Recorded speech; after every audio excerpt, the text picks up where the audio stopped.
আর মাত্র কিছুক্ষণ সময়ের অপেক্ষা, তারপরে আমরা দেখতে পাবো কলকাতার নানান জায়গায় বিরাট বিরাট বড় বড় জনসমাবেশ। সেখানে উপস্থিত থাকবেন কলকাতা ফিল্ম ইন্ডাস্ট্রির অর্থাৎ টলিউড ফিল্ম ইন্ডাস্ট্রির তাবড় তাবড় মানুষজনেরা। বন্ধুরা, এই বিষয়টাকে নিয়ে চারিদিকে প্রচুর নিউজ হচ্ছে, অর্থাৎ আরজি কর কাণ্ডকে ঘিরে। যদি আমরা যে কোনো নিউজ চ্যানেল খুলি, লাইভ খুললেই আমরা একটাই টপিক দেখতে পাবো, এখন শুনতে পাবো আমরা, সেটা হচ্ছে আরজি কর কাণ্ড। তাই নানান নিউজ পোর্টালগুলোতে আরজি কর কাণ্ড নিয়ে প্রচুর লেখা বেরোচ্ছে, এবং লেখাগুলো এই কারণেই বেরোচ্ছে, কলকাতার চলচ্চিত্র অঙ্গনের লোকজনেরা তারাও কিন্তু চুপ নেই, তারাও তাদের মতন করে প্রতিবাদ করছেন। এখন আমরা এই ভিডিওতে কথা বলবো যে হেডলাইনটি এবং যে খবরটি আমি পড়ব তার হেডলাইনটি হলো, খুশির স্বাধীনতা লিখে লোক হাসাবেন না, মধ্যরাত দখলকে স্বাগত টলিউডের তরুণ তুর্কিদের। কিছু অসুস্থ মানুষকে এই পৃথিবী থেকে সরিয়ে মেয়েদের জন্য এক সুস্থ সমাজ তৈরি করি, আরজি কর কাণ্ডকে সামনে রেখে স্বাধীনতা দিবসের আগের দিনের বার্তা অঙ্কুশ, বিবৃতি সৌরভদের। ইতিহাস বলছে ৭৭ বছর পার, ১৯৪৭-এর ১৪ই অগস্টের মধ্যরাতে ভারত স্বাধীন হয়েছিল।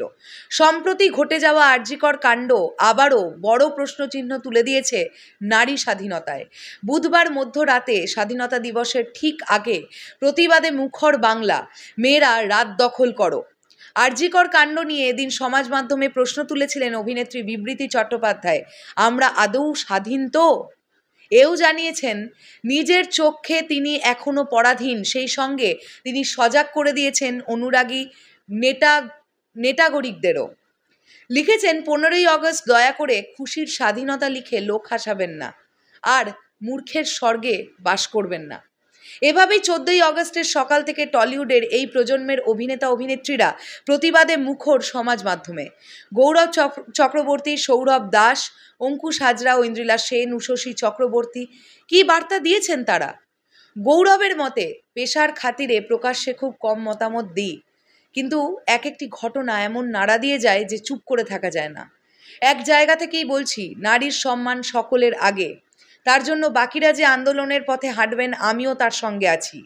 অভিনেত্রী উষসী লিখেছেন, অপরাধীদের সঙ্গে তাদের রক্ষা কবচদেরও শাস্তি চাই।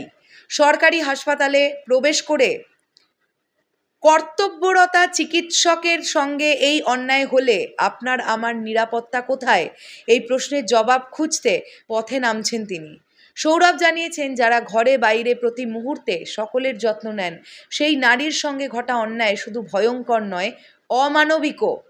আরজি কর কাণ্ড নারীর নিরাপত্তা নিয়ে যেমন প্রশ্ন তুলেছে, তেমনি মনুষ্যত্বও যে তলানিতে ঠেকেছে তার ইঙ্গিত দিয়েছে। ঐন্দ্রিলা বিস্মিত, যে শহরে সপ্তাহ জুড়ে দেবীর আরাধনা হয়, সেই শহরেই কিভাবে নারী লালসার শিকার হয়? এমন ঘটনা রোজের ঘটনা হয়ে দাঁড়িয়েছে, সে কথা জানাতেও ভোলেননি তিনি। আরজি কর কাণ্ড প্রসঙ্গে নিজেকে মানুষ হিসেবে পরিচয় দিতে লজ্জাবোধ করছেন প্রযোজক অভিনেতা অঙ্কুশ। তার বার্তা, আশা করব সমাজ এমন জায়গায় পৌঁছবে না যেখানে মানুষ হয়ে ওঠে যেখানে মানুষ হয়ে জন্মাতে লজ্জা করবে। তার আর্জি, কিছু অসুস্থ মানুষকে এই পৃথিবী থেকে সরিয়ে মেয়েদের জন্য এক সুস্থ সমাজ তৈরি করি। তো এই ভিডিওটি আপনাদের কেমন লাগলো এবং এই পুরো বিষয়টিকে নিয়ে আপনাদের কি বক্তব্য? আমার এই ভিডিওটা যারা এখন দেখলেন, তারা কি কেউ আজকে এই জনসমাবেশে সামিল হচ্ছেন? কমেন্ট করে জানাতে পারেন। শেষ করলাম ভিডিওটা, দেখা হচ্ছে আবার খুব শীঘ্রই।